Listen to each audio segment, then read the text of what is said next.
One of the ways to really advance your knowledge of the Bible and your understanding and application of the scriptures is to simply learn when each book of the Bible was written.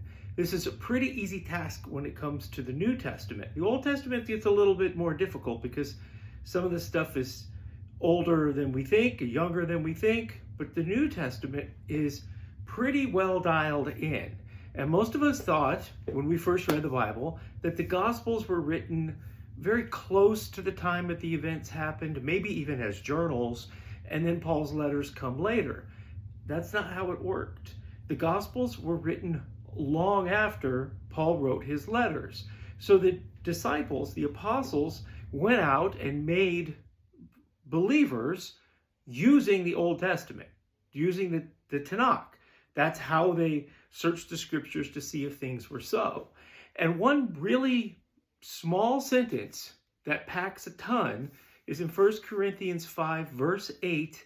Paul writes to this mixed church in Corinth and says, "Let us keep the feast."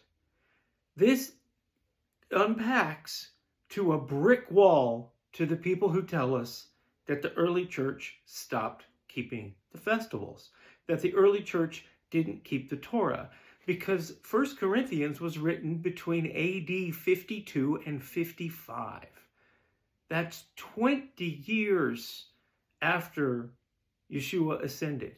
20 years into the faith once delivered, Paul is reminding a group to keep the Feast of Unleavened Bread, which can only mean they were taught to continue keeping the Feast of Unleavened Bread, which is also called the Passover when it refers to the entire week, outside the land, without a temple, and to Gentile converts.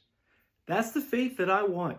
The faith that I want to walk out, to live, is the one of that first century where the people were coming to the knowledge of the truth, ditching their pagan ways, and adopting Yahweh's festivals, Yahweh's Torah, Yahweh's way of life, and it proves that they were doing it outside the land.